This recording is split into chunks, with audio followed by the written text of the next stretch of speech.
Let's put out a tweet about technical difficulties.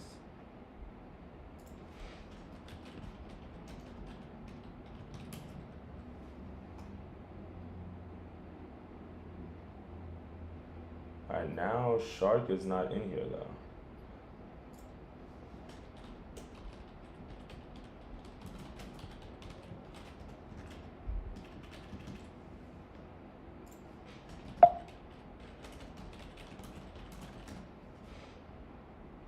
All right, Twitch.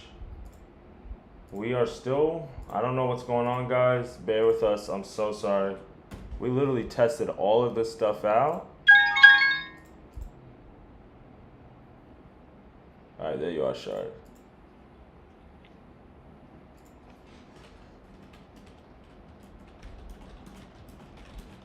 All right.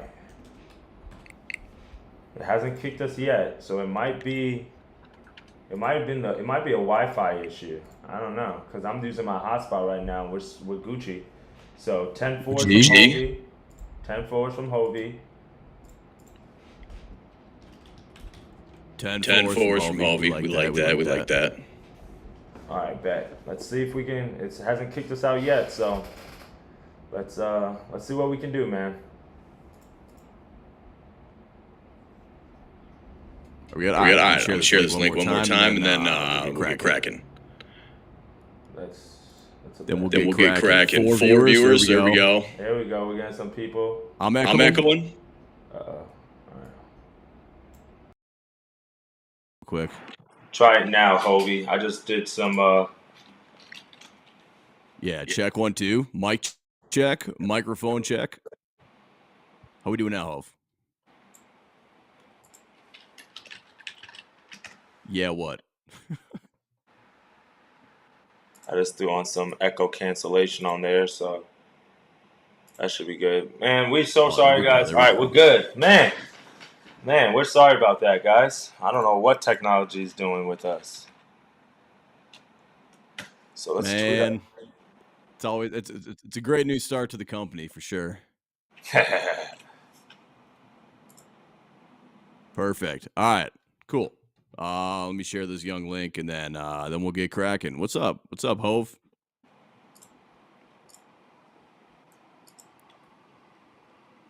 All right, we got 4 people in the Twitch. There we go. Let's go. Let's go. There we go.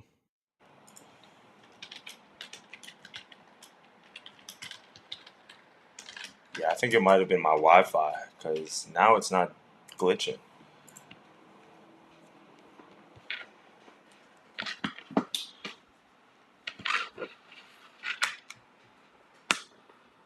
All right, we're good. We're good.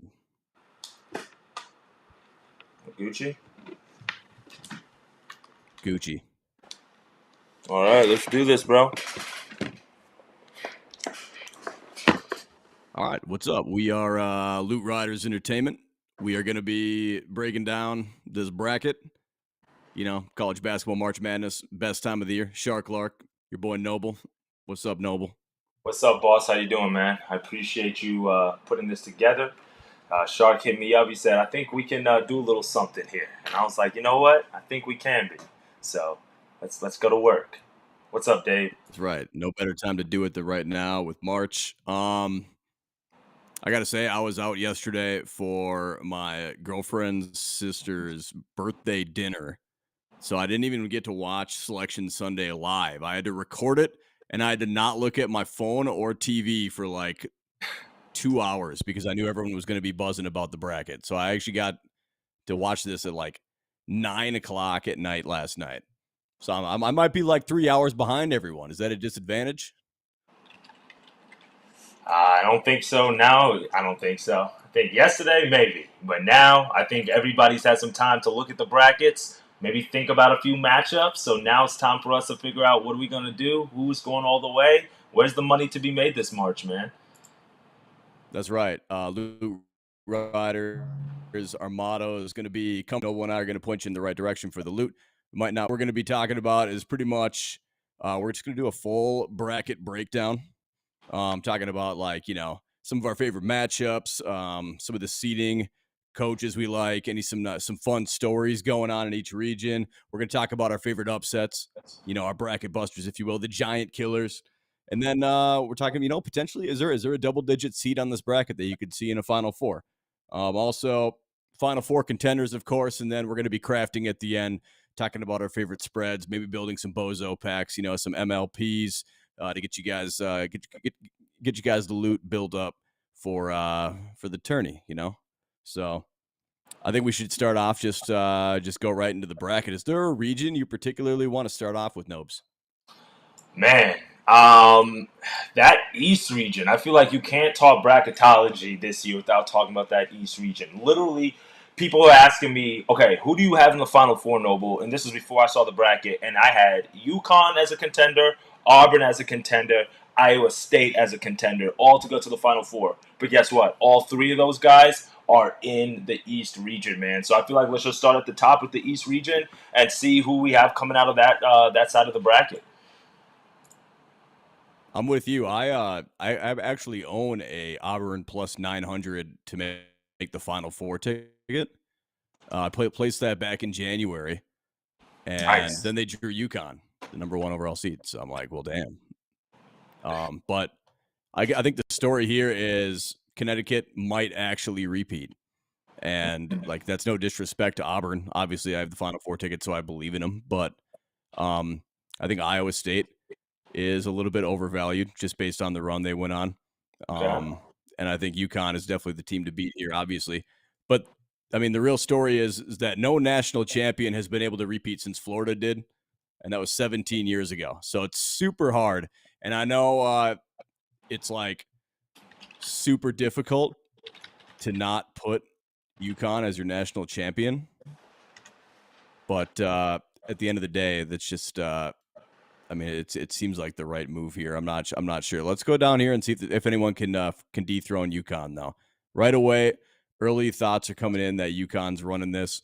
Any matchups here in the East region that you absolutely think are must highlights? Yeah, man. I think when we look at this East region, right, guys, you all know the 12-5 matchup is one of those upset matchups where a 12 seed has literally beaten a 5 seed just about like every year that we've had the bracket, right? Or, it's probably most recently. We've seen that pretty often. And I think, and here's the stat for you, at least one 12 seed has defeated a number 5 seed in 32 of the 38 tournaments. So it's a pretty common thing. And when I look at the east side of the bracket, I think that comes out right away with UAB and San Diego State. UAB is playing some great basketball right now, just won the American Championship.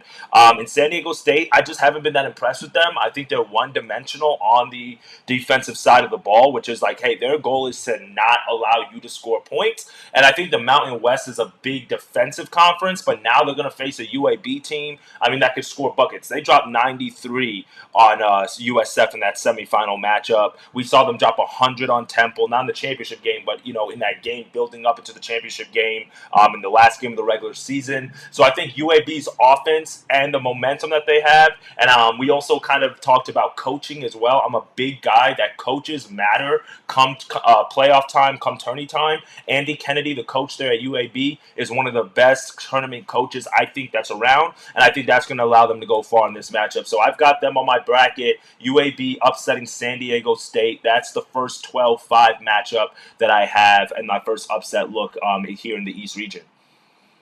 So UAB and San Diego State, that's basically just like an offense versus defensive matchup. Obviously, I wanted to pick UAB in any other matchup because I think Eric Gaines is must-see television. He is. But after drawing a team like San Diego State, I am going to have to roll with the Aztecs on this one. So I think it's only fitting that our very first game we're reviewing is going to be two split sides. Jaden Ledee, as we know, he's that dude. He's going to be huge on the glass, and I think UAB has struggled on the glass, honestly. So how do you beat a team like UAB? You control the glass, and you get to the free throw line, which allows you to score points without getting the ball in their hands. So I guess the thing I'm looking at here is San Diego State is a much more experienced team. and I think UAB's defense isn't going to hold true here. So I don't know. I'm gonna have to disagree with you on that. But Okay. like I said, I wanted to take UAB as soon as I saw that they made the tourney because I think they are electric. It's kind of like when a big boulder. I'm not sure if I'm making any sense with this, but like, let me see if I can kind of put this out. It's like a big boulder meets a giant wall. And so, like, you're taking the force that is UAB's offense and Right. then putting it against the rock of San Diego State and Jaden Ledee. And I just don't think the matchup is good for UAB, honestly. Like, this isn't the team that they're going to be dropping 100 points on, respectfully, of course. True. That is true. But that makes a lot of sense. And I thought that was a poster this entire time of like the Wiggins dunking or whatever. But that's like something on your mic. That's tough. Yeah, it's like a plastic figurine. That's hard. That's hard. That's hard. Yeah. So no, I do. Yeah. I can see your argument for San Diego State. And this is my caveat, guys. My bracket is not finalized just yet. Got to kind of do a little bit more research, pray on a few things. But I am a numbers guy, and when I hear that a 12 seed has beaten a 5 seed, then I have to look at the bracket and see where is that going to happen. And for me, there's only 2 12 seeds. Actually, I have 3 12 seeds in my initial bracket. So you might be right. San Diego State. Maybe they can beat UAB, but I think there's at least 2 of these 12 seeds that are going to upset the 5 seed, and I think that it could happen here. But you are right. Defense does win tough championship games, and this team went to the Final Four last year. So I think because of that, though, they were a little bit overvalued at a lot of times this year. They do have the experience, though, and that definitely does matter. So I can see where you're coming from. What else do you like? So I think like San Diego State is the most properly seeded Mountain West team. Okay. As we saw, what do you think? Do you think the Mountain West got snubbed as far as their seedings? Truthfully, I think they have too many teams, in all honesty. Like, Okay. yeah, like, and when you look at the fact that St. John's didn't get in, I think the Big East this year was easily the second best conference in college basketball. Besides, maybe I can hear the argument for like the SEC and the Big 12, but like for me, the fact that Seton Hall didn't get in, UConn didn't get in. What was the other? Providence didn't get in. So for me, the fact that we have 5 or 6 Mountain West teams, to me that's a little bit excessive. But they're there now. Nothing we can do about it. Nothing we can do about that. So the fact that they're in, you got to play the games that you're facing. And I think UAB, that San Diego State one on what is that, March 22nd? So that's Thursday, I think, or Wednesday, Friday. I think that's a good way for us to kind of get things started. So yeah, Mountain West schools haven't been great in the NCAA tournament. I think as a whole, I want to say they are 27-59 as I'm looking at it here. And they've only been to one Final Four, and that was San Diego State last year. So, but as we've seen, college basketball is leveling out. right. So I think San Diego State kind of broke the mold a little bit last year, and we're seeing a more competitive Mountain West conference.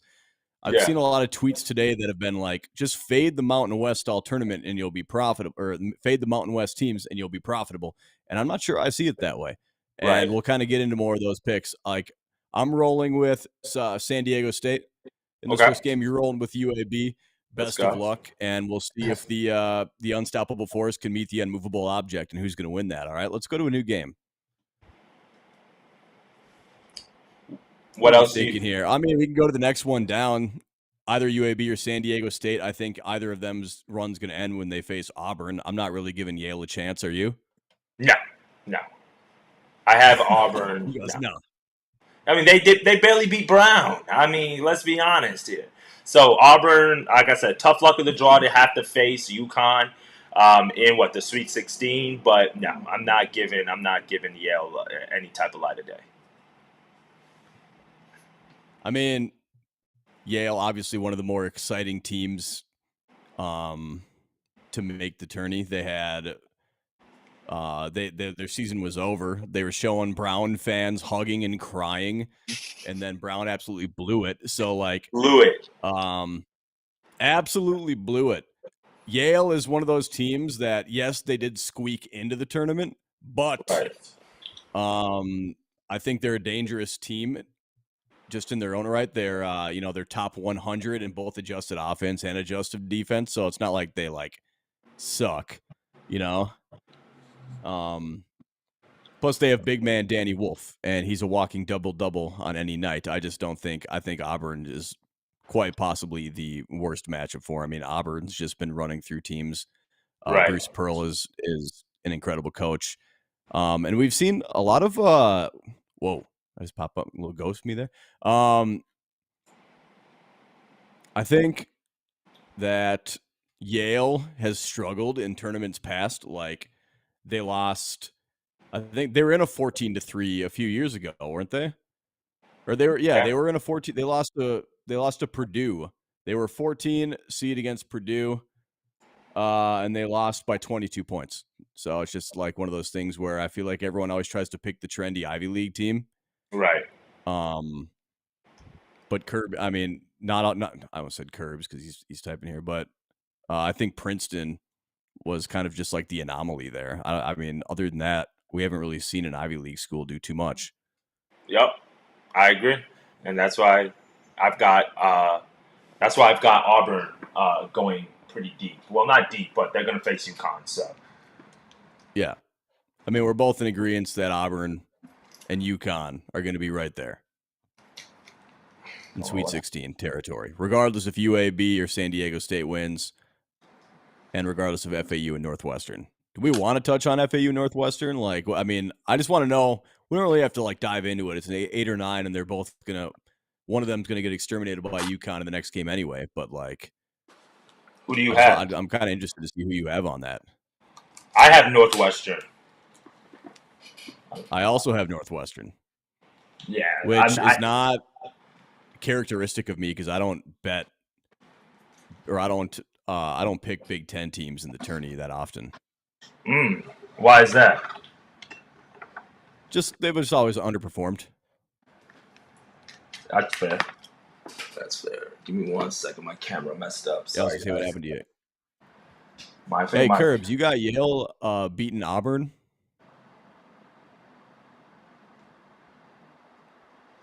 We got multiple people taking New Mexico to the national championship. Northwestern winning. I like it. On the same page as me and Nobes here. Yeah, Boo Booey. Guy's a walking bucket.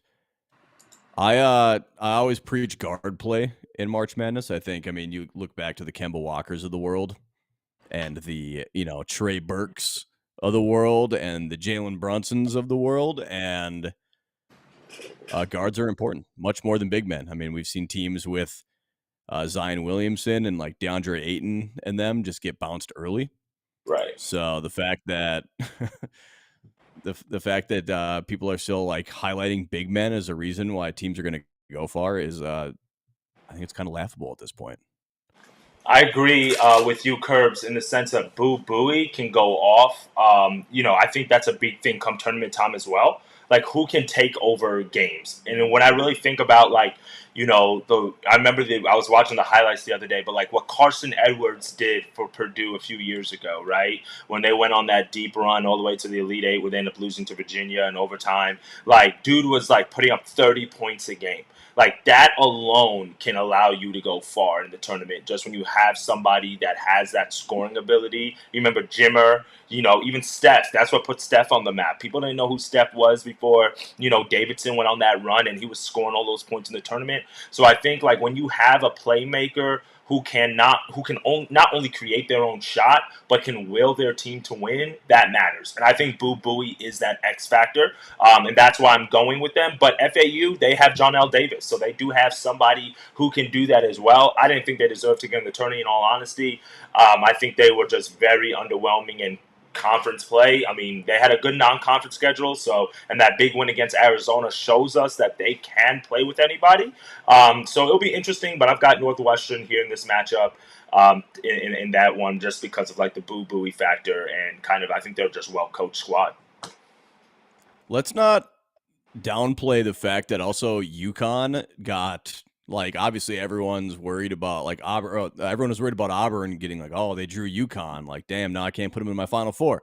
But let's, like, what if you're UConn and you're like, oh, damn, not only did we draw Auburn and did we draw Iowa State, but we also, like, have to potentially either play Boo Booey in a giant killing Northwestern team that beat Purdue this year, and FAU, a team that went to the Final Four last year.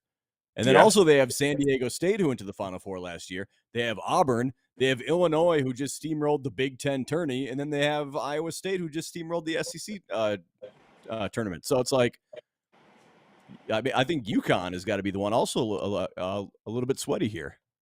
No, you're right. I think that side of the bracket, they play a tough game. In that side of the bracket, I have Iowa State making the Final Four. I know we're not talking about Final Fours right now, but the way that I see it playing out, UConn is the best team in college basketball that has been able to take heavyweight blows. And what I mean by that is you watch their games, teams will go on runs against them, but they're able to stop the run and respond like they're a good squad.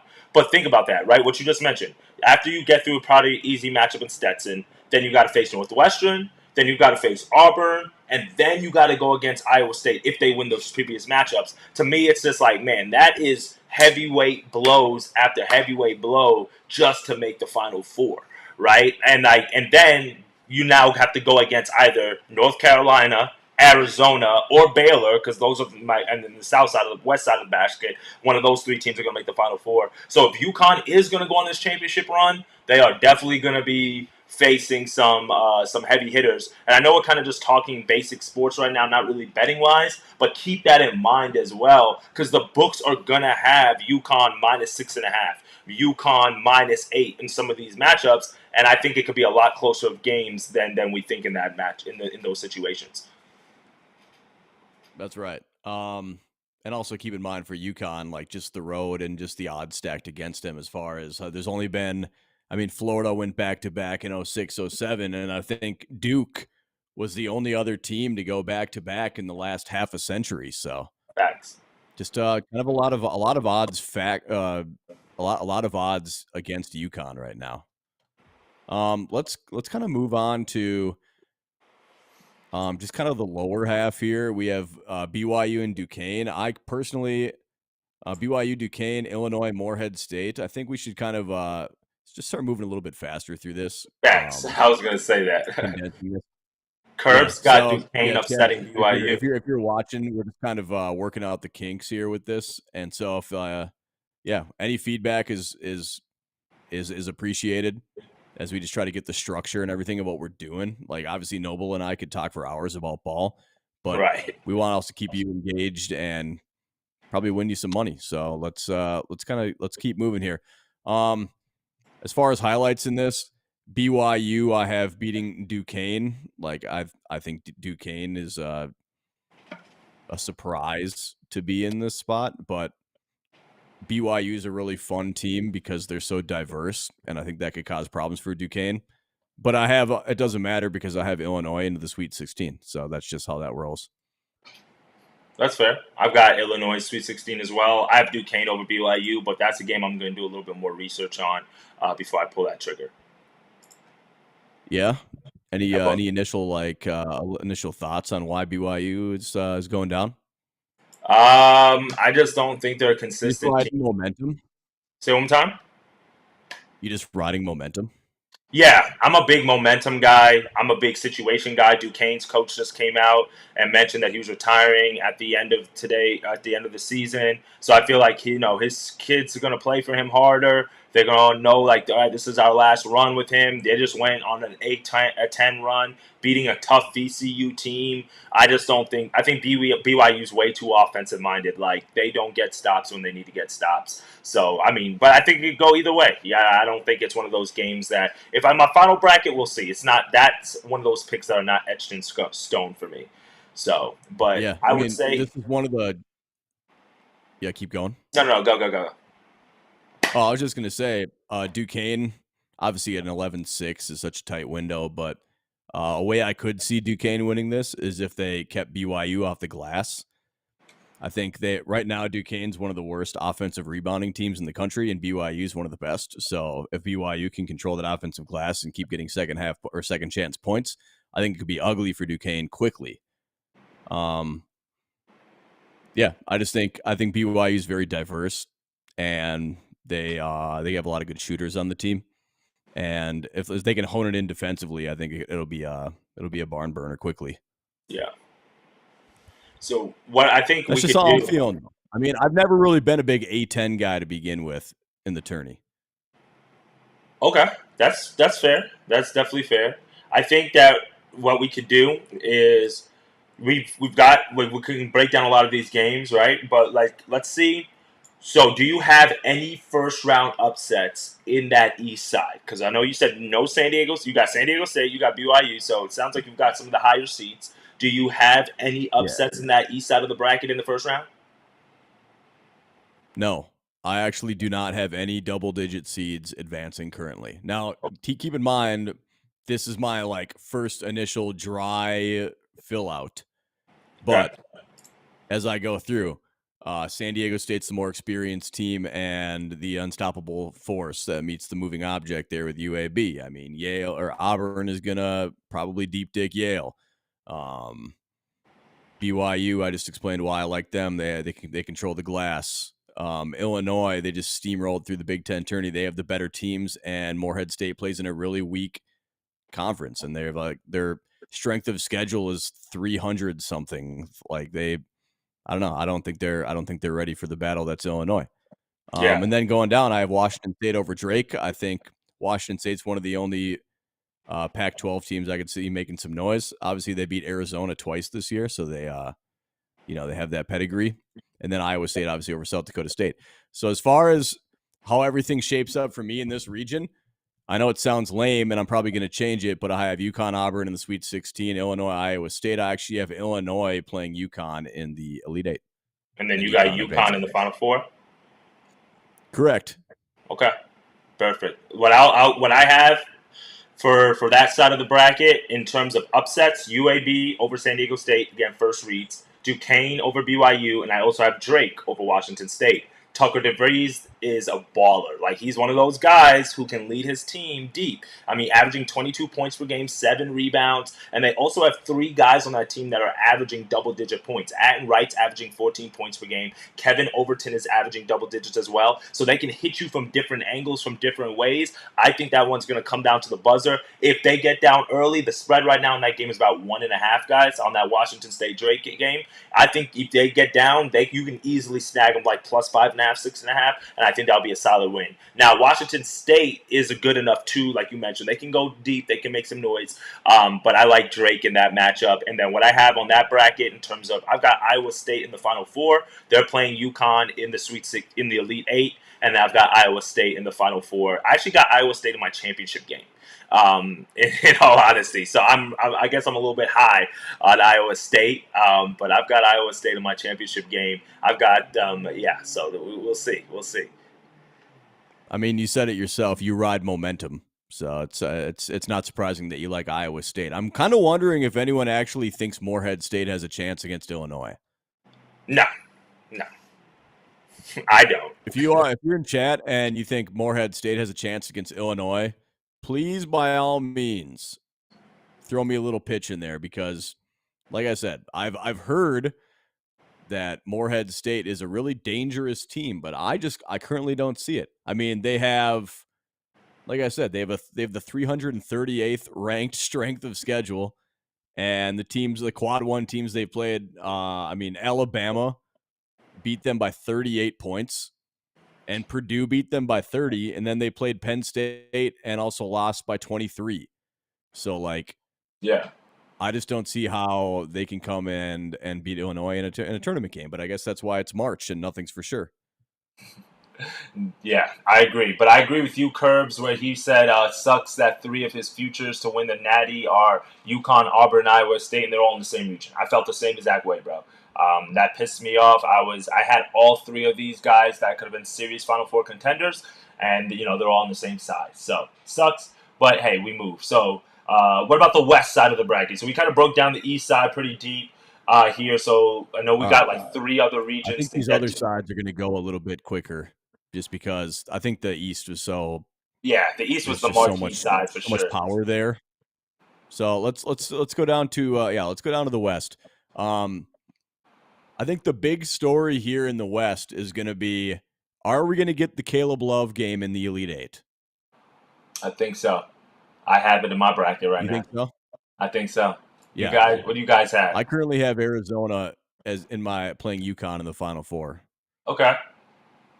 And I don't like that at all. I actually hate it. I lost sleep last night over it. That's funny. But it's just one of those things. Like, I was so ready to fade Arizona, and then I saw their path, and I was like, well, damn. Yeah. And it's only right that Caleb Love is going to stick it to North Carolina in the Elite Eight game. Like, this is what stories are made of. You know what I'm saying? But Baylor is no slouch, though. Baylor is going to be a tough, because I've got Zona beating Dayton. And then, I think Dayton can lose to Nevada, so that's one of my question marks that I have to dive a little bit deeper in terms of research. I think Dayton's been really underwhelming, so I think they might play with a little bit more confidence right now. They're a well-coached team, got some experience, but I've got Arizona and Baylor in that Sweet 16 matchup. If they lose, they're going to lose. The way I look at it, if Baylor beats them, then obviously they lose. But if they get past Baylor, they go to the Final Four. Like, I don't see them losing to UNC, in all honesty. You don't see Arizona losing to UNC, is what you're saying? Yeah. So you're gonna love this one. Okay. But I'm currently I'm currently sipping the Lobos Kool-Aid, and I don't think Arizona's even gonna get a chance to see Baylor. Okay, so you got New Mexico. Okay, because Curbs is talking about that. So you've got New Mexico beating Clemson, which I do as Curbs is well. probably going to be pumped to hear that. But yeah, I'm drinking the Kool-Aid with New Mexico. I think they're severely underseeded. Okay. I shouldn't say severely underseeded, but they're underseeded as an 11. Yeah, I think Clemson is I mean, okay, so New Mexico is an 11 seed. They're favorites by 2.5. Not sure if you saw that. New Mexico's loaded, and they have an upcoming coach in Richard Pitino. As someone who lives in Minnesota and has watched a lot of Minnesota Gophers, we used to have Pitino, and I actually thought he was actually pretty damn good. Granted, we couldn't keep guys because they would play one season there and figure out that Minnesota is too damn cold and then transfer. But I think Pitino is turning into his dad in a not scandalous way. Like, I think he's a pretty damn good coach, and I think he attracts really good talent. And I love guard play in March. I love guard play in March. And you're going to see it with Jalen House and Donovan Dent all tournament long, I think. And Jamal Mashburn Jr. I love myself some Jamal Mashburn in Charlotte. Charlotte Hornets, Jamal Mashburn. You kidding me? And then Eddie House's son, too, right? Yeah. Jalen House. Jalen House, yeah. Of course, they have JT Toppin, who is pretty solid at the forward. The team has a really good potential to be able to beat anyone. I think Clemson is not a good matchup, or I think New Mexico is not a good matchup for Clemson, I should say. So I'm very confident in New Mexico beating Clemson. I think next is where we talk about New Mexico and Baylor, because you don't have obviously I hear you don't think that Colgate can beat Baylor, right? No. Not enough offense. Yeah, New Mexico, they got a lot of love coming into the season. Obviously, as Mountain West showed out in the tourney last year a little bit with San Diego State, just because they had a lot of good pieces and, like you said, a lot of names, a lot of sons of NBA stars and whatnot. Right. They kind of fell off a little bit, and now they're starting to turn it on again. And like you said, March is all about momentum. So I like them to keep riding it and kind of be some shades of last year's San Diego State, if you will, in a bracket that is kind of a cupcake side of the bracket here in the West. Yeah. I agree. I think what's scaring everyone off is the number by their name and not like, let's just look at the team and look what they've been doing and then look at the teams they're playing and realizing that they have a pretty damn good shot of making the Sweet 16. What? Well, go ahead. No, I was going to ask you, what is your biggest upset in that West side? So I know you said you got New Mexico. That's 11/6, but they are favored on the book. So take that with a grain of salt, right? What else do you do? What other higher seeds do you have winning on the west side of the bracket? Where did my bracket go? Okay. I know you're high on Grand Canyon, so I'm assuming you got Grand Canyon Yeah. beating St. Mary's.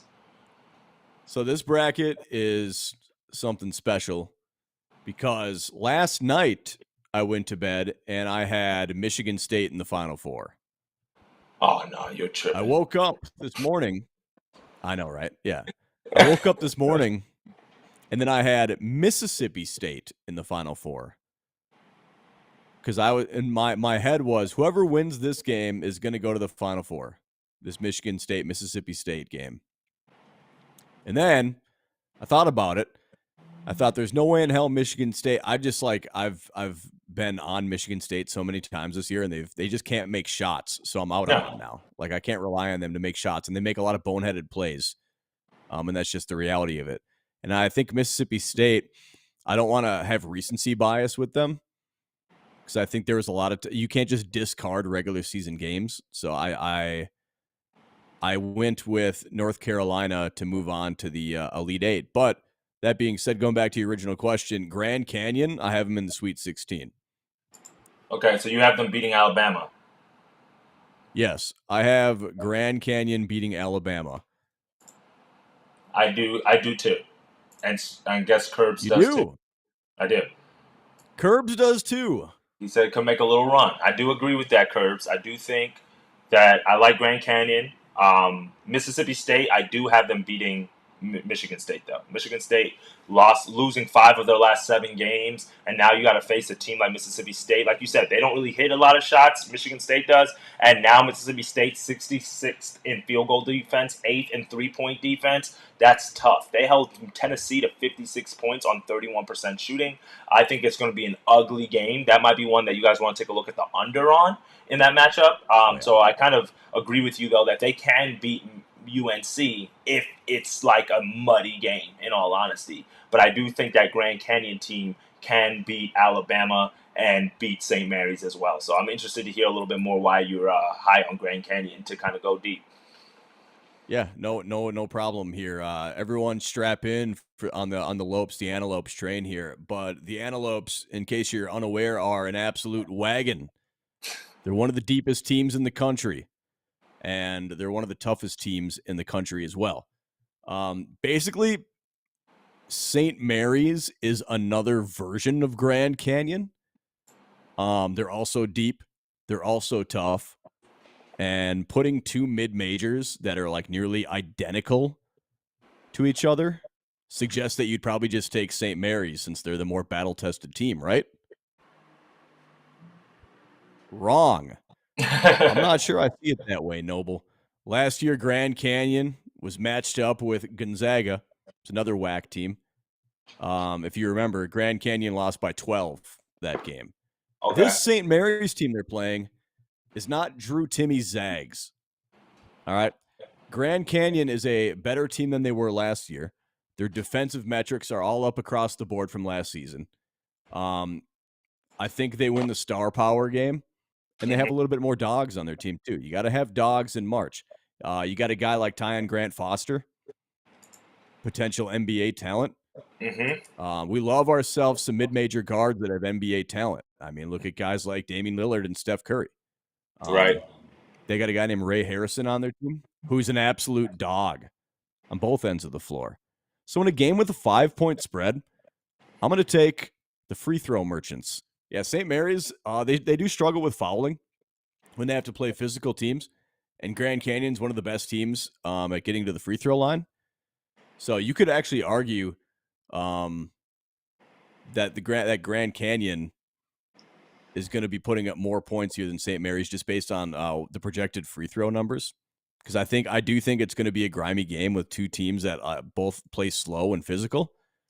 But I'm gonna give it to the team that's going to be at the line more, or that I think. You could also argue that Grand Canyon hasn't actually played anyone this year. So, like, how do we know how good Grand Canyon actually is? And although I can't really answer that, how they're going to stack up against teams like that, I do know that they've only played one quad one game this season. It was against last year's runner-up, San Diego State, and Grand Canyon won that game. So I'm on the Lopes. Okay. And I'm on the Lopes to beat Alabama because this is another instance where an unstoppable force meets an immovable object. And I think Alabama, once they have to play slow, grinded out ball with Grand Canyon, their head's going to be in a blender. Man. And it's a perfect opportunity for Grand Canyon to sneak into the Sweet 16. That's St. Mary's. If they get past Grand Canyon, though, St. Mary's versus Alabama, that is going to be one hell of a matchup. I mean, you talk about one of the fastest teams in the country playing against one of the slowest teams in the country. One team that only wants to play offense against a team that only wants to play defense. I mean, that Grand Canyon 5.5 plus 5.5 on the books right now. So I think that might be worth a good number, a good little sprinkle there. We got some good point value, and then plus 190 on the money line on my book. So I think that's definitely worth a look. Yeah, and if you're like just joining us, Noble and I are going to be crafting kind of like towards the end of when we go over this bracket. So a lot of the nuggets we're saying, just kind of keep them in your back pocket for when we actually pull the book up. For sure. So you've got Alabama, Charleston. Everyone's on the over. Probably going to be 1 billion points. And it's kind of like St. Mary's Grand Canyon, where it's two teams that are identical, Alabama and Charleston. It's just one team's better than the other at it. And I think it's Alabama. That's fair. I agree with you as well. I agree. So who do you have? We went to New Mexico and Clemson. Sorry, you broke up there. Out of this side, who do you have in the Final Four? Arizona. Okay. I have Arizona beating North Carolina. Same here. Arizona, North Carolina, Caleb Love game. Yep, I do agree with that. So definitely a few good matchups on the west side, but yeah, I don't think it's my favorite part of the bracket, in all honesty. I think that's the muddiest part, and I think that could be where where we talk about double-digit seed making maybe the Final Four or something. It could happen on that side. It's like because we've got New Mexico, we've got Grand Canyon, you've got Nevada, which their defense and they're pretty well coached as well. So I think there's definitely a few opportunities there, and then you never know. Tom Izzo, he gets his guys fired up the right way. They could definitely go deep. So it could definitely be an interesting side of the bracket. Yeah, I hate it so much. It's my least favorite side of the bracket. So, all right. Well, we finished the left side of the bracket. Want to head over to the right side? Yeah. Let's hop over to South. Okay. Let's go down south, where you currently live. That's right. Are you consider Atlanta the dirty South? Oh yeah, man. We're like in Alabama territory. I mean, it's the South. I don't know if it's the dirty South. I mean, there's some dirty ass areas out in the South, like Mississippi. If you've ever been out there, Alabama. Oh my goodness, Louisiana. I hate Louisiana. Oh my goodness. So there's some spots out here in the South that are ugly. But I will start off with a hot take. I've got Vermont beating Duke. I've got Vermont beating Wisconsin, and they can potentially beat Houston. But I ain't going that far. But I've got Vermont. Really? Yeah, I do, and I actually think Houston might lose to Texas A&M. That might if A&M gets past Nebraska, and that 8 Japanese curving 8 hitting all these threes. I think A&M can beat Houston. In all honesty, bro. What if? So I think everyone's eyes got. I love it, by the way. What if everyone's to everyone's eyes, Houston got exposed in the Iowa State game? They did. They've been kind of wagons and dog walking teams all year. We kind of have talked off stream about Houston. Mm-hmm. And if their shots aren't falling and they're behind, how can you bet on them to come back ever? Yep. And we saw that. If they don't start off with a lead, how can they keep that? And I mentioned that against Iowa. We saw that against Iowa State. This was we've talked off stream about this, but I'll say to the people who tapped in, Houston's one of those teams that they can easily lose a game 55-50. And you can't be mad at it because it's like, damn, we held them to under 60 points. But Houston did not score. I mean, and we literally saw that in the Iowa State game. The number one team defensive efficiency is Houston. Number two is Iowa State. So now you got to think they could face a Texas A&M team in the second round that right now in defensive efficiency is, hold on, let me pull it up real quick. They are 57th in defensive efficiency, 269th in tempo, and 31 on the offensive side of the ball, and the number one offensive rebounding team in the country. So it's just like you giving up second shots, you're getting held to one shot. Anything, and you got a player like Wade Taylor who can turn up at any time. We saw him score 30 plus points in the SEC playoffs. So that's literally forecasting because Nebraska, they got to get past Nebraska first, which is an 8-9 matchup which they could lose. I'm high on Nebraska, big Fred Hoiberg fan. I was a big fan of him at Iowa State. He's another tournament coach who knows how to get the best out of his players. But I just don't know if Nebraska has enough talent, and I think they're a little bit too one-dimensional in the sense of like living and dying by the three-pointer.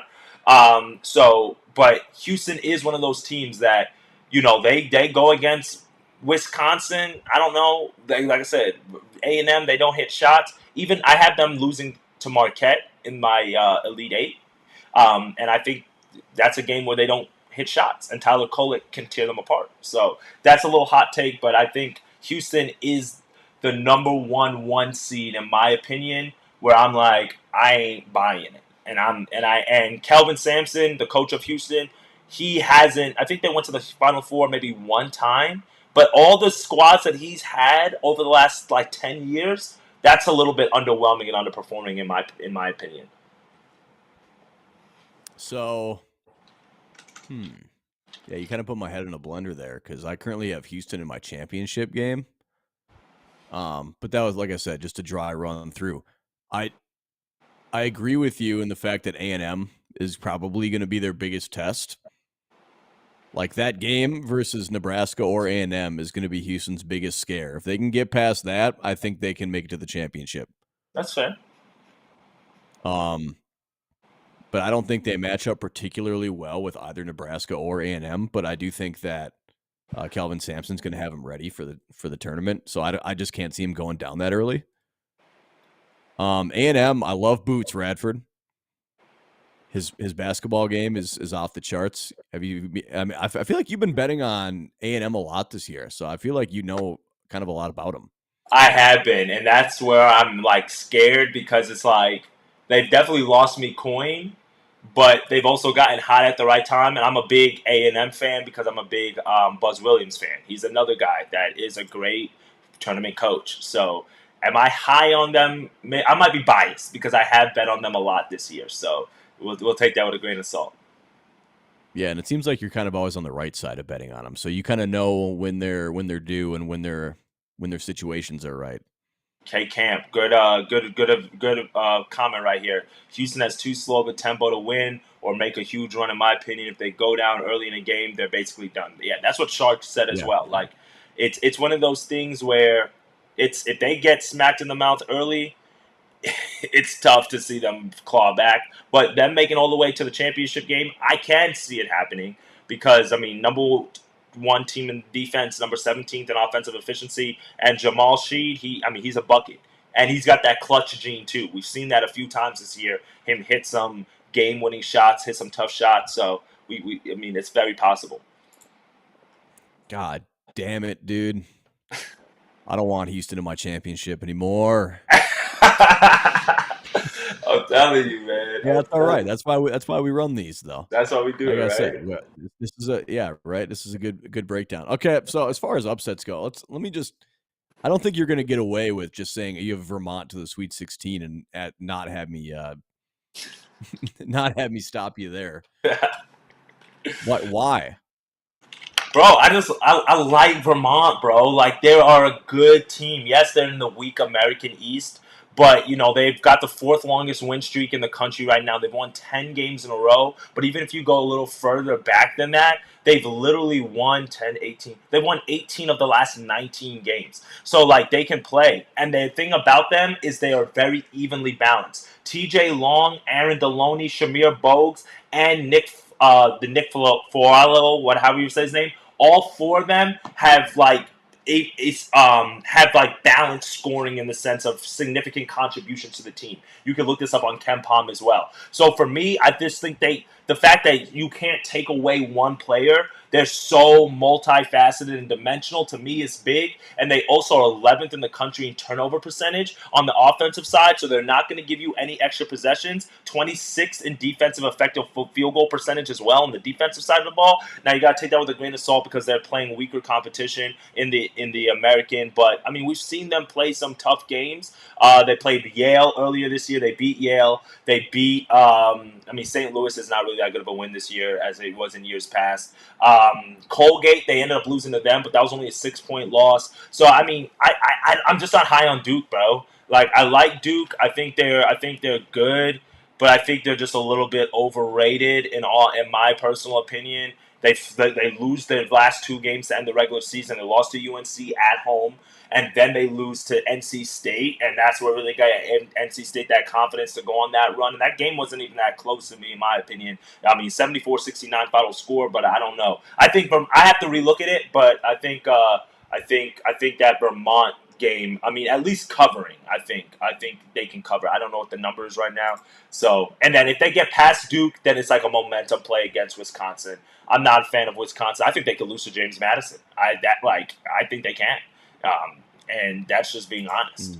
Because we've seen this Wisconsin team. I mean, they've beaten teams that they were supposed to beat, but they've also lost games that they shouldn't have lost this year. They lost to Indiana. They lost to Iowa. They've lost to Rutgers. They've lost to Michigan. Come on now. They've lost to Penn State. These are all terrible losses for this Wisconsin team. And, they got hot at the right time, and I think they beat Purdue because Purdue beat themselves in the conference tournament, not because it was just terrible, terrible game management for Purdue on that side. So that's like a little hot take on me. I mean, do Wisconsin get out the first round? Yeah, but James Madison can definitely give them a scare. Okay, so I like it. I have James Madison in the Sweet 16. Okay, so there we go. You got an underdog, there we go. That's fair. But so I can't side with you on the Catamounts, though, bro. Like, I might change my mind. I'm not a Duke fan, all right, but I'm not a Duke hater, and I guess, like, in my heart, am rooting for Vermont here just because I have James Madison in the Sweet 16.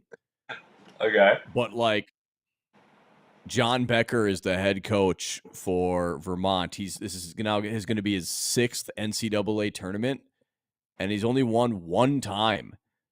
And it wasn't even in the actual bracket. It was in the first 4 against Lamar. That's fair. Otherwise, all the other times they've been in the tournament, they've lost to Purdue, they lost to Florida State, they lost to Arkansas, they lost to Marquette. I just kind of feel like they struggle with the more like talented blue blood schools, like when they play them. And so I think that a lot of people's Duke fades are still coming from the Coach K era, where they were known to drop early games in the tourney because Coach K, did he really coach towards the end of his career? No. So I just feel like he didn't have his guys ready. But people forget that, John Shire last year. You remember who Duke played in the first round last year? No, but I know they didn't go far. Yeah. Okay. Well, they played Oral Roberts. Remember how many people picked Oral Roberts last year to make a run? That is true. Duke beat them by 23 points.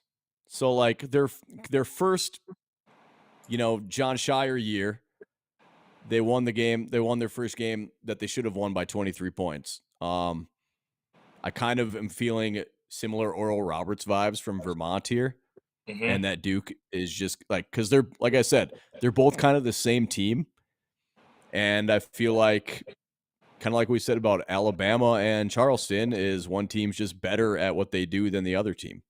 So I like Duke to mop the floor with Vermont here.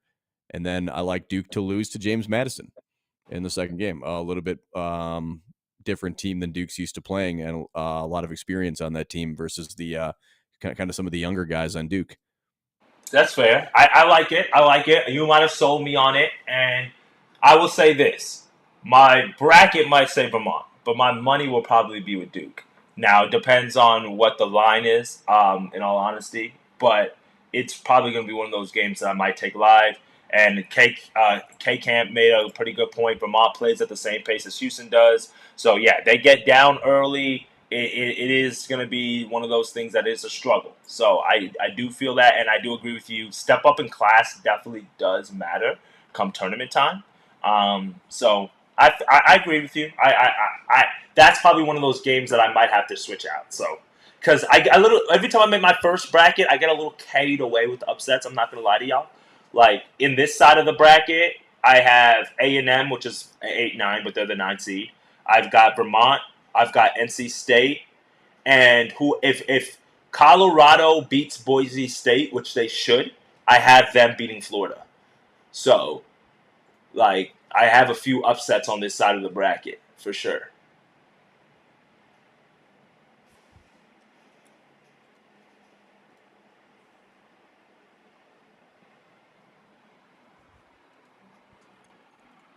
Okay, so we have, yeah, I'm with you too. First time filling out a bracket is like, ooh, upset city, upset city, upset city, and then you kind of hone it in. Yeah. Also, Curbs, the Gophers are winning the NIT. You can book that. Side note: how do you feel about those teams opting out of playing in the NIT? I like it, man. I think, you don't have to play if you don't want to, and if you want to stick it to the committee, then stick it to the committee.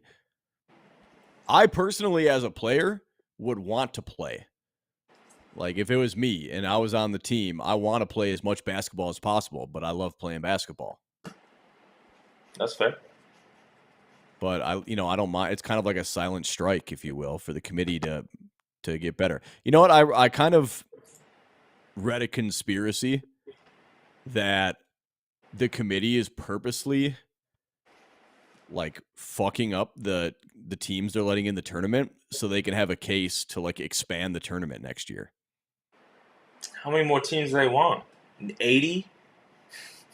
Yeah, like they're saying like they're purposely making this super controversial every year and like not letting the right teams in so they can like so that there's more of an argument to expand it and make more money and be like, oh, look at all the teams we left off last year that should have made it. And so I didn't read super deep into the theory.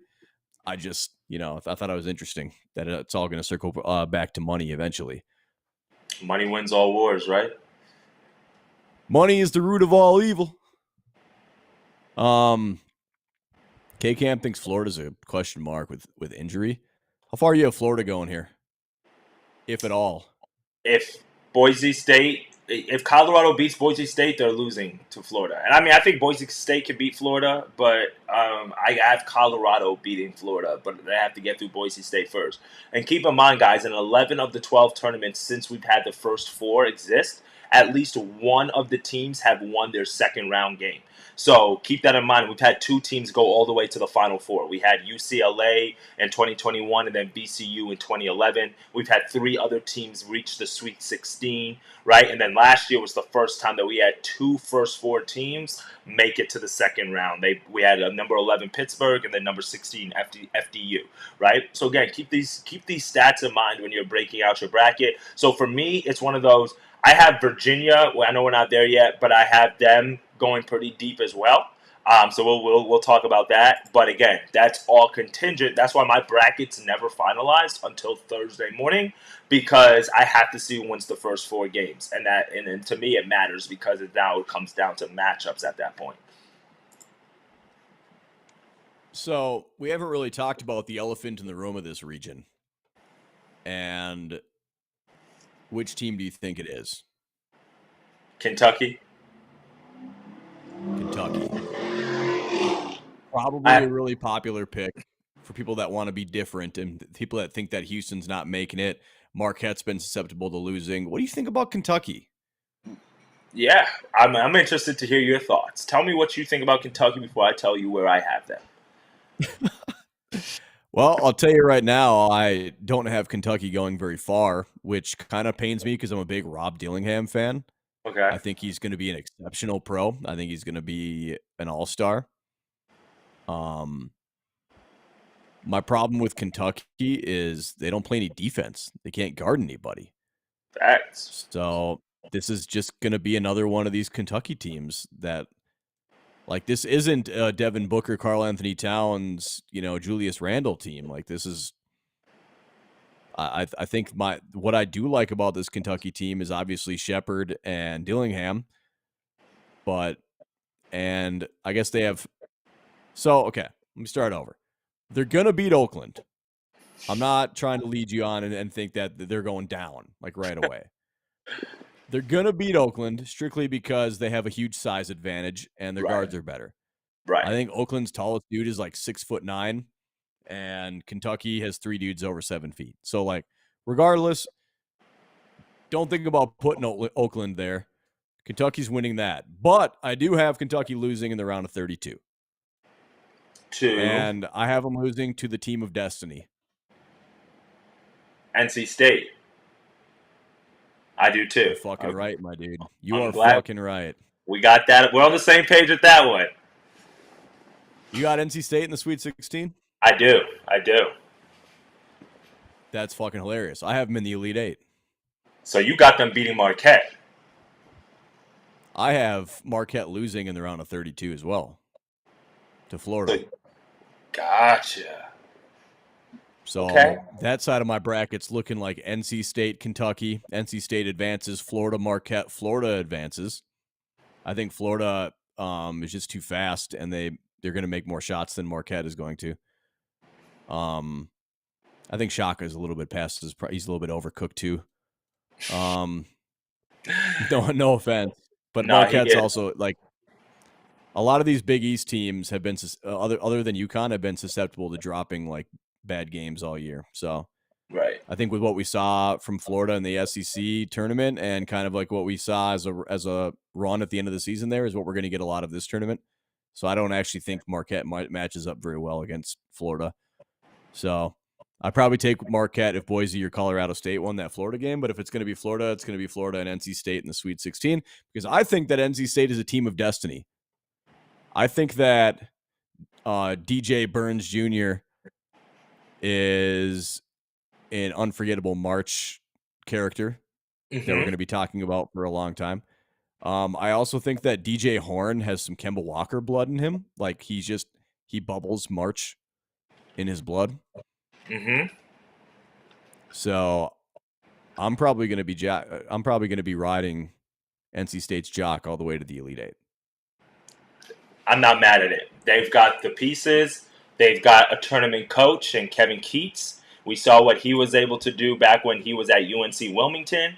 And I think that I agree with you. DJ Burns it's a matchup nightmare for him. And then when you also keep in mind that you've got a guy like DJ Horn who's fast as hell at the guard position, and then you can't leave because Burns is going to kill you on the inside. He's going to pass the ball if he needs to. I mean, we saw that in the championship game against UNC. He made Armando Bacot look like a freshman out there. So, I think it's I agree with you. I think NC State is a team of destiny here. They've got the momentum, which you guys know I'm a big fan of. And the fact that you said Kentucky doesn't play defense, and if they want to make this a shootout, I think we saw NC State. I was expecting NC State to slow it down against North Carolina, in all honesty. 5th game in 5 days. Fatigue might set in. You want to make sure you have your legs. No, they ran at those boys. And, in all honesty, not Caleb Love. Who's the point guard for North Carolina? RJ Davis, right? RJ Davis, yeah. Yeah, he couldn't, he was barely keeping up. So, as long as there's no foul trouble and things of that nature, I agree. NC State, they are the team to watch in this side of the bracket. So the problem is they had some really terrible losses in the regular season. So at what point can you, because I said earlier in the show, so I'm a man of my word, I'll go back to it. You can't discard the regular season completely.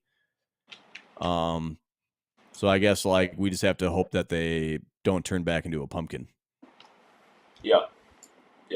But, like, they beat Duke and they beat North Carolina, and it wasn't particularly close. So I Facts. think anytime you can, like, ACC hasn't been super strong this year by any means, but North Carolina is a good team, and whether you like it or not, Duke is a good team. And the way they just kind of rolled through them with that magic, they had the magic, like the buzzer beater against Virginia. Like, that is the March DNA I look for in teams when I'm picking my guys to go far. Like, that has the Kemba Walker magic. Yeah, I agree. 100%. 100%. So you've got, who do you have in your Final Four on this side? Oh, Houston. You had them in your championship game. So for you, we've gone through three Yep. parts of the bracket so far, and you've got UConn, Arizona, and Houston.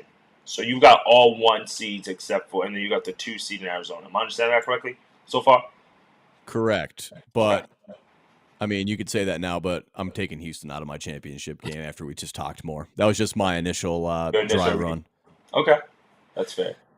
Maybe I'll put James Madison or NC State in my Final Four. Okay. Because right now, that's my Elite Eight. After we just talked about it, I might as well fuck around and put James Madison over Houston, right? There might be. There might be. I'm not mad at that. Well, let's go to the other side of the bracket. I mean, unless you have something to say about Marquette. No. I got him losing to Florida. You obviously got him going a little further. Yeah, but I agree with you. The fact that the fact that Shaka Smart in March is a little bit lackluster is to say the least. So we won't dwell on that. Yeah, let's finish up this Midwest Conference here, so you guys will get our full scope. We've been streaming for about an hour now. Appreciate it, y'all. All the love. I see you. What's up, Ron? We see all you guys in the chat, man. Appreciate the support.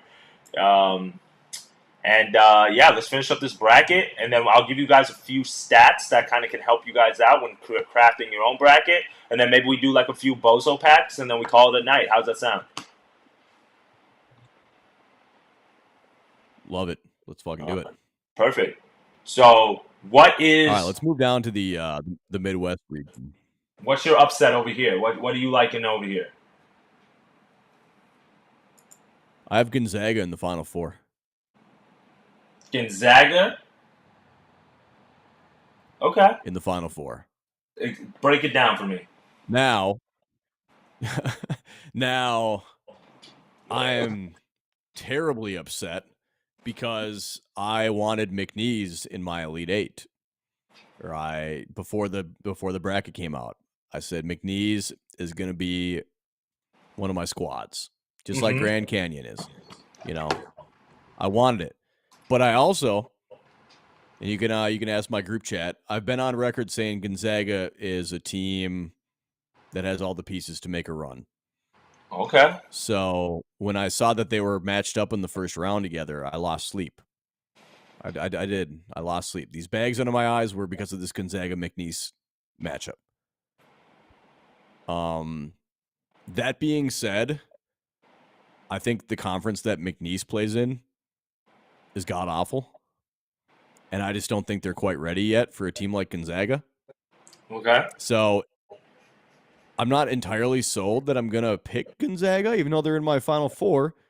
But, like, if I was going to pick McNeese here, they would be in my Final Four. So I think the winner of this game is going to the Final Four. I just haven't chosen quite who it's going to be. But right now, I lean Gonzaga. I'm interested to hear if you were one of the McNeese backers for this game, because when I said Gonzaga, you were like, break it down for me, because I'm sure you're looking at me with them in the Final Four and you with McNeese advancing in the first. Yeah, so Gonzaga, there are certain teams that I don't bet on in March Madness, and in my 10 years of betting, and then probably I've been making a bracket since I was a kid.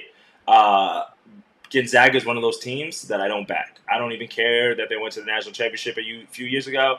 They play a barbell type of schedule, which to me always hurts them. And what that means is they try to front load their schedule with a bunch of tough teams just to see how they fare. Then they have such a big drop off in competition that when they have to pick it back up for the tournament time, it's like a huge smack in the face. And I feel like that's why they always are underwhelming. And I think they always just get a little bit way too much love from the committee. So I have them losing to McNeese. I have McNeese beating Kansas and losing to Purdue, and that's really just because of the size factor. In all honesty, McNeese to me, you are right. They're in the Southland. They don't play anybody, which makes it a little hard to judge how good they are. But I think they have two key factors that matter come March. One is coaching with Will Wade. Big Will Wade fan. He was a coach at Chattanooga when I went to Chattanooga. We saw what he did at VCU. We saw what he did at LSU. He would be at a major school right now if it wasn't for his recruiting scandals. And I can't really talk on that, but I know for sure he was playing these guys before he was paying these guys. Because again, I went to Chattanooga, so we had a squad. So I think that it's going to be a step up in class for McNeese, obviously, but I think they can handle it. And then they also have Shadada, I think that's his name, Shadada Wells. Keep in mind, he was at TCU, an all-conference player at TCU before transferring to McNeese State. So he has the ability not to only play at the high level, but he knows how to play against good competition. So I think because of that, he's a guard that can easily drop 30 points in this matchup and be the X factor. So that to me is the difference in this matchup. And then if Kansas wasn't as banged up as they were, then I think, and the momentum that McNeese has, that's the only reason why I have them losing to Kansas, because I just don't think McCullers is healthy. I don't think Dickinson's healthy. So yeah, I have Gonzaga losing to McNeese, but take that with a grain of salt because I would have Gonzaga losing to just about anybody they were facing within the first 1 or 2 rounds. And that's just because historically that's what I do, and historically that's what they do. So, but I know they've gone to the Sweet 16 probably the last few years, but I think they don't. That's because they had stars, right? Drew Timme was a star. The dude Jalen Suggs was a star. I don't think they have that star this year. So because they don't have a star, it's just hard for me to back them in this situation, in this spot. Yeah. Okay. So I like it. Because like I said, the winner of this game is going to be in the Final Four for me. I'm still having a tough time wrapping my brain around the like class discrepancy that's going to come from who McNeese has been playing and them playing Gonzaga, because the Zags are a top 10 offensive team in the NCAA, and they're a top 50 defensive team. I mean, they really are a huge step up in class from anything that McNeese has played all year. For sure. I don't really think like McNeese can really help it. Maybe next year they can schedule some better games, but like their strength of schedule is in like the fucking 340s or something. Yeah, it's bad. I don't know. They're harder to trust than Gonzaga for me, if you get what I'm saying. That's fair. So yeah, I mean we're both split on that now. But like I said, whoever wins that game is going to the Final Four. Okay. So what up, Carly? What up, Go to Gambles? What's up, squad? I will tell you what my hot take. I mean, McNeese is a hot take. And then again, it depends on if Virginia wins tomorrow. But if Virginia wins tomorrow, Virginia is beating Texas. They are beating Tennessee. And they are beating South Carolina. And they are going to lose to Purdue. That's what I have in my bracket right now. Now, we'll see how it looks.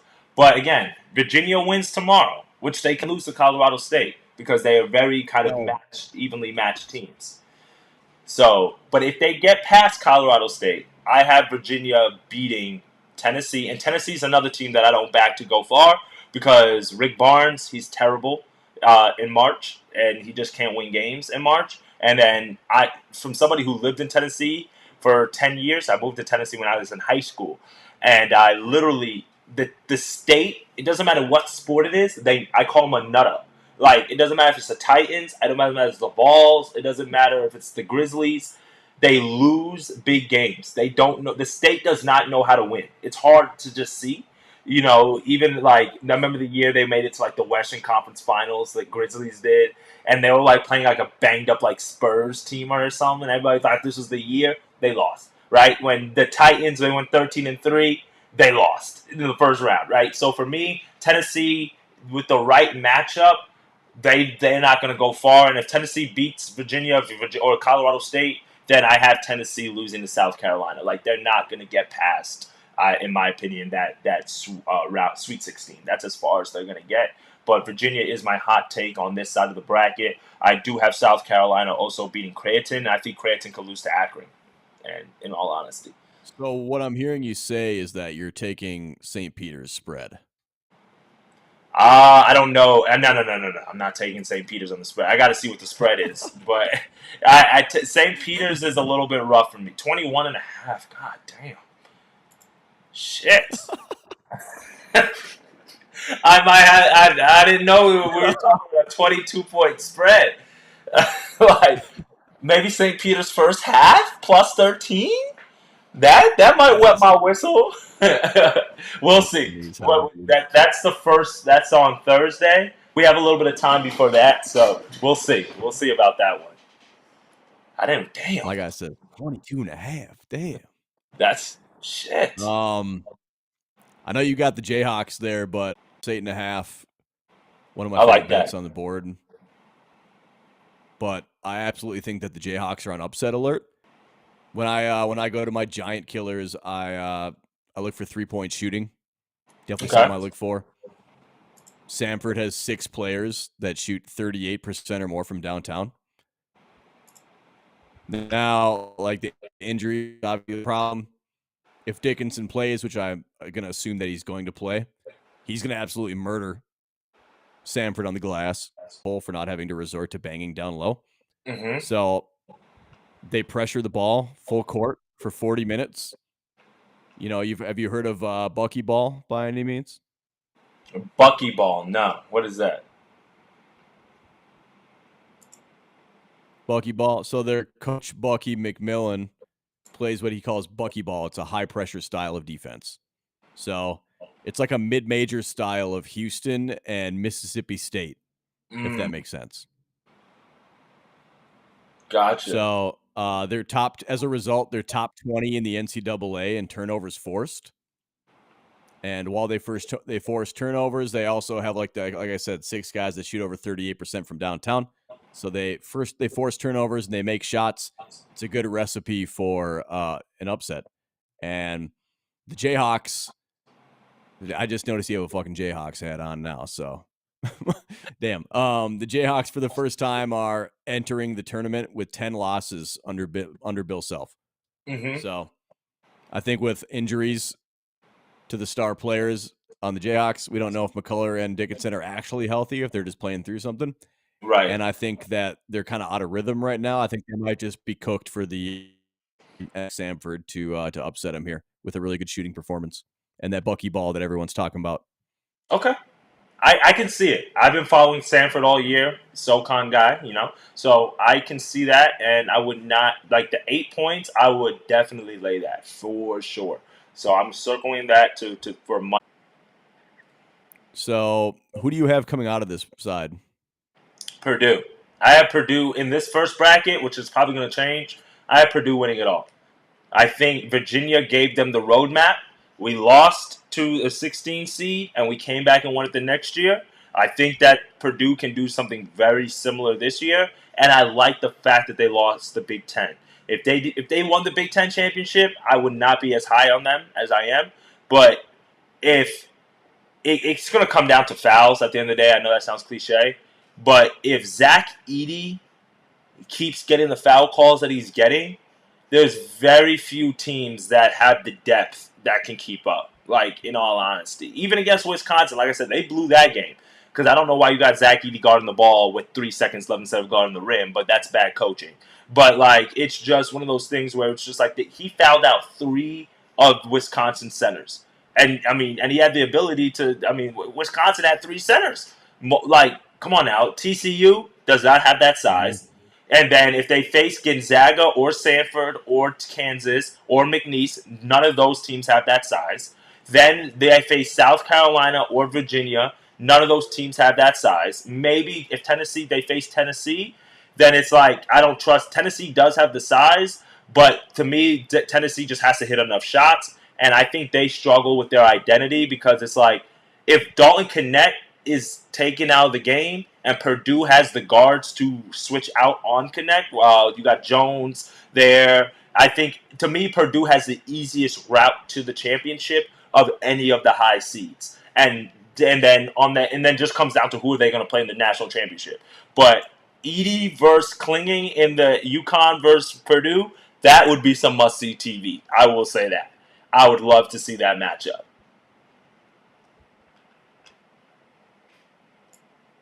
Fuck yeah. I mean, I'm with it. Like I said, have Purdue going down to Gonzaga because they're my Final Four team, but I can see it. Yeah. I don't think the Big Ten like I said, I'm from Minnesota. I'm a I suppose you didn't know this. I'm a Michigan State basketball fan. Oh, I didn't know that. So not only do I watch a lot of Gophers and go to a lot of Gopher games, but I also watch every Michigan State game. Okay. And yeah, that would explain why I had them in the Final Four last night when I went to bed. If you were when you told me I was tripping earlier, that makes sense. If Syracuse was in the tournament, I'd probably have them beat too. Yeah. So I don't know, man. Big Ten basketball, other than Michigan and Trey Burke that one year has been abysmal. I do agree with you with the whole like, if a 1 seed loses to a 16 seed, they're going to come back with a vengeance next year, and their heads are going to be screwed on a little bit tighter. Mm-hmm. But I think Purdue has a little bit more glaring weaknesses than we thought. They do. I think it's been apparent over the last week, couple weeks or so, just kind of as the season's progressed, and teams have been kind of gathering how to play them better versus the beginning of the year. They were absolutely titans, and you're like, okay, how the fuck are you supposed to stop this team? So I think when you get smart teams and smart coaches, they're going to be able to pin them down. So I guess we'll find out how good Purdue actually is. Yep. And you kind of convinced me. Maybe I put them instead of Gonzaga, but I don't know. Gonzaga or McNeese is my biggest conundrum here. Let's talk about some bets, dude. Let's do it. I'm sick of the rhetoric and the status quo right now. Let's put together some packages for the people. Okay. Do we want to pull up the book, or do we just want to kind of go off of what we're looking at here? Yeah, let's pull up the book. Also, chat, if you have anything you want to throw out there as far as like spreads that Noble and I should be dialing in on, let us know. All right, so let me pull up the sports book, my friends. Give me 1 second. We are going to be using DraftKings because they're like the best sports book without actually having to like log in and stuff like that. So again, always shop around, right? Always look for the best number. And always shop around. Give me 1 second. All right. All right, bow. And then let me fix my camera real quick.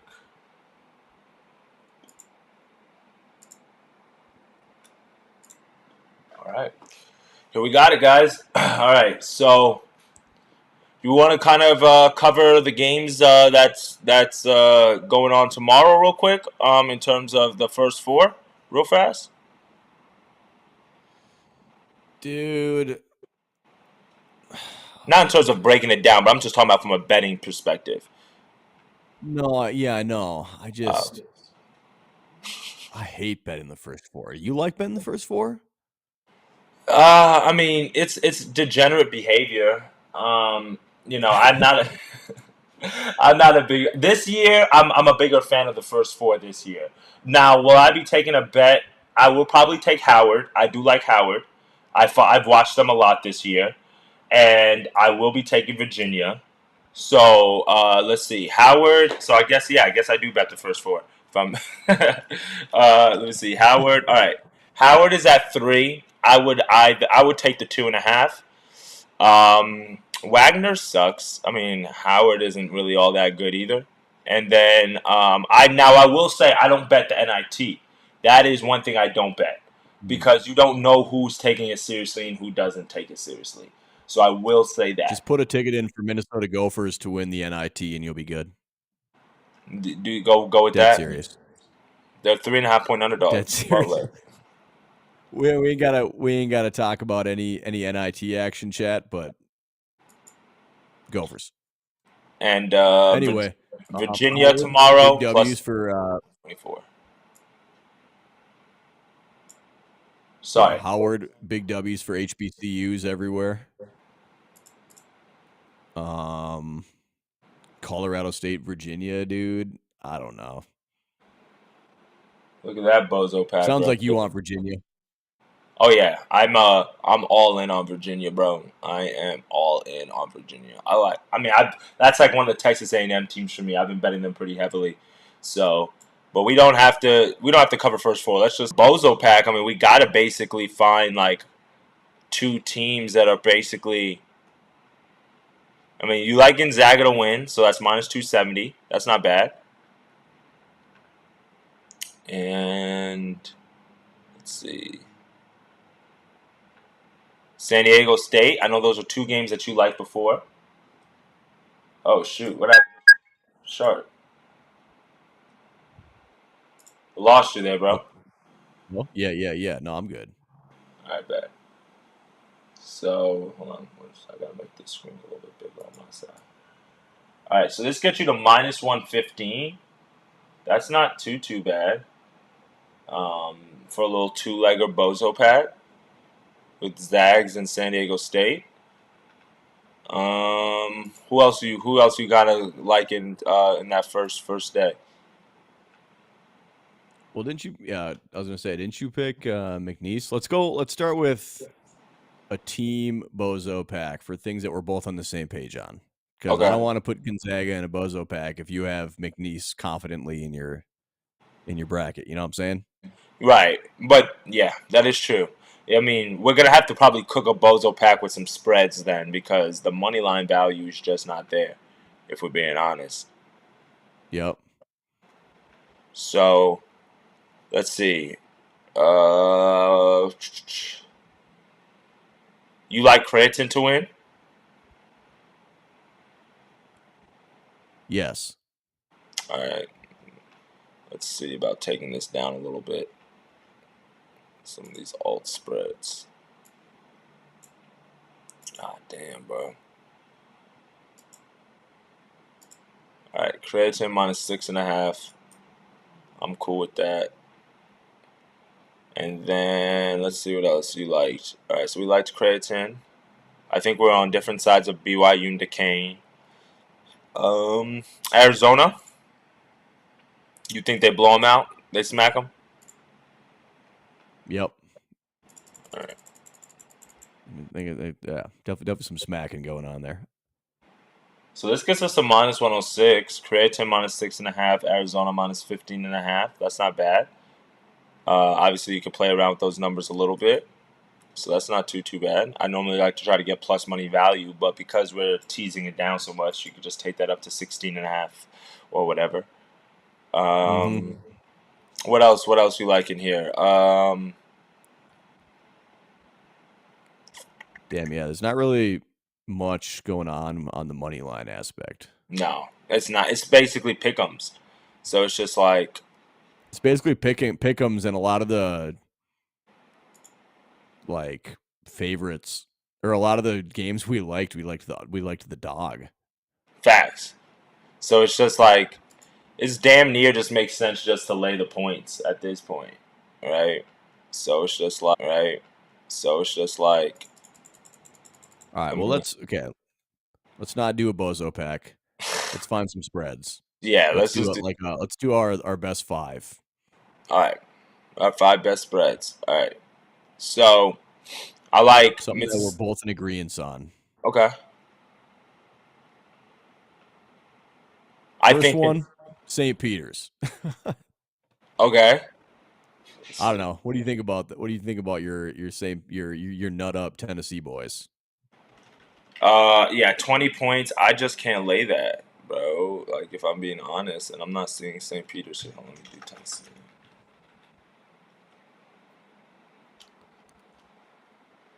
My screen, I broke my monitor, so it's literally they don't have the lineup for Tennessee on this book just yet. On my other book, Sanford moved to 7.5 already. What did it open up at?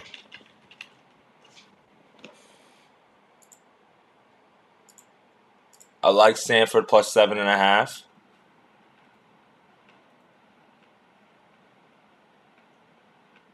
I It like. opened up at eight, it opened up at 8.5. Okay, okay.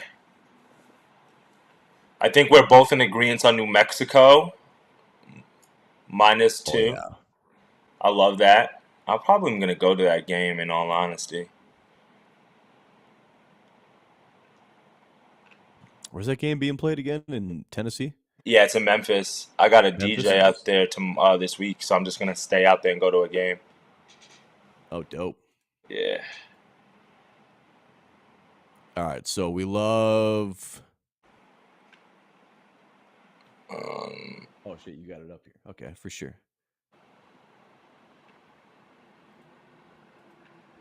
So we're on Sanford. We're on New Mexico. Mhm. Those are our first two. Mhm. I'm just kind of scrolling through pretty quickly here, but let me go back up. Uh, Illinois minus 11.5. I like. I Yeah, don't I know was if you. thinking either Illinois or Auburn. Yeah, I gotta look up Auburn. Minus 13. God damn. But they can do that. They just beat Florida by like 30. How about McNeese spread? Sounds like music to my ears. You know what I'm saying? Like I said, I do have Gonzaga in the Final Four right now, but I want to say it again. Whoever wins that game, I think is going to the Final Four. Yeah, I mean, Nice So plus 6. I think it's gonna be a sweaty one. Yeah. McNeese plus 6.5. That's not too bad.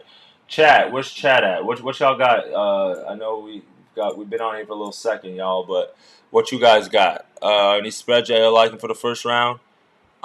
North Carolina State at plus 5. That is just beautiful, but by the hook. But that's beautiful. Love it. Yep, I love that. I love that. I love it. I love that shit.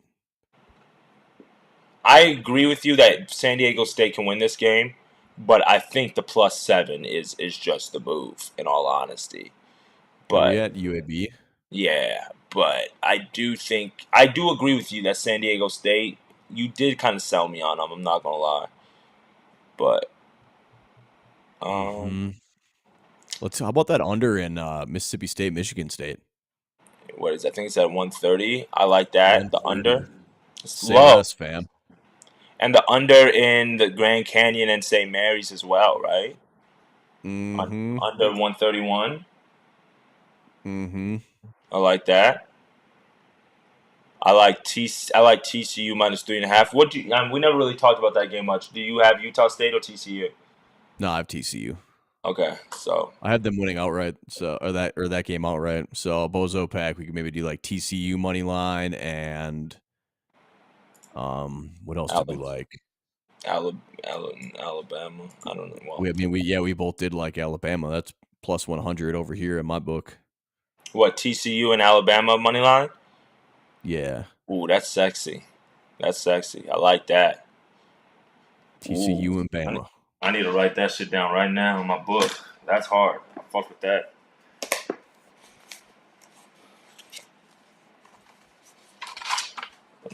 I have a little book where I write down all my bets.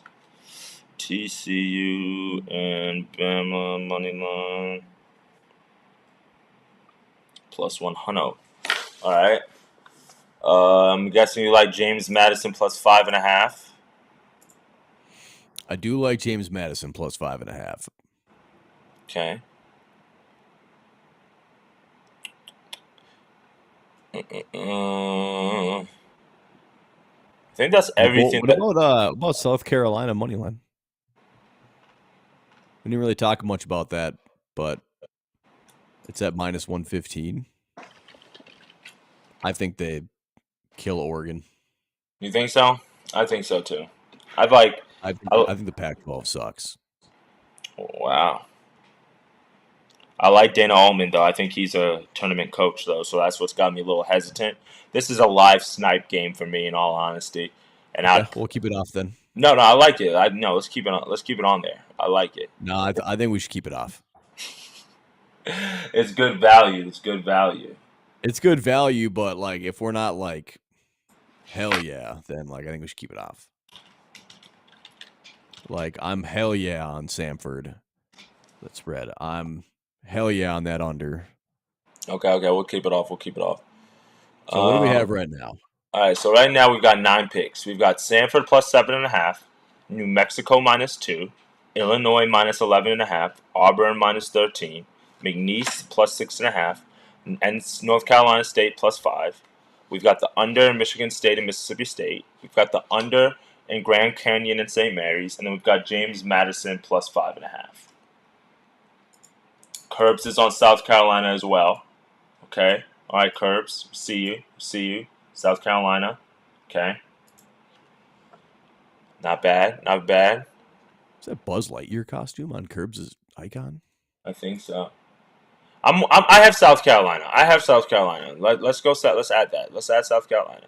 I do have South Carolina. I wrote it down in the book. They just I have keep them winning games, man. They just keep Yeah, winning they have games. been. I'm a big Lamont Paris fan as well, so I do like that.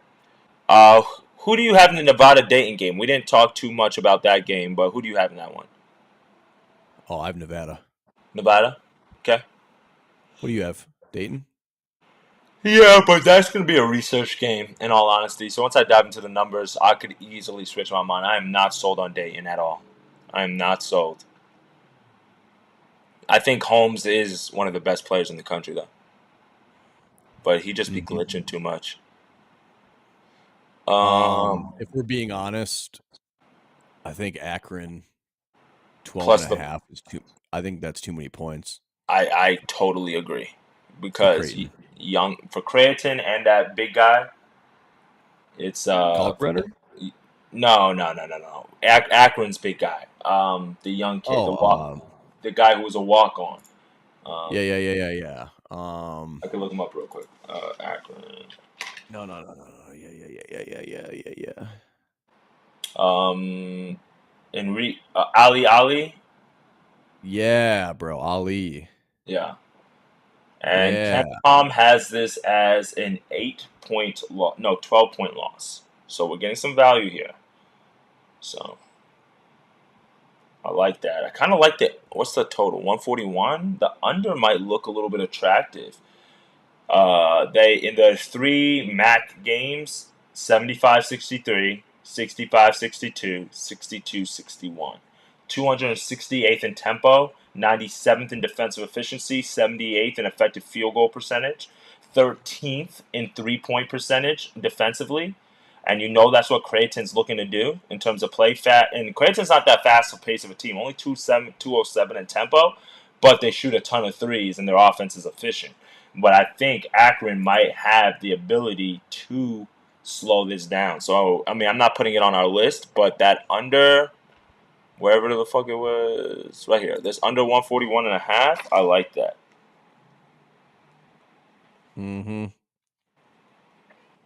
Yeah. Okay. So we've got 11 picks right now. If we parlay all these together, we will be millionaires. Jillionaires. And all those are losing too. That's the thing. Right. That's the thing. When we look at it, we're like, bro, there ain't no way this loses. I'm laying that 2.5 with Colorado, just so y'all know. Just telling you guys what I'm doing. Laying that 2.5. We're not adding it to the card, but I will lay that.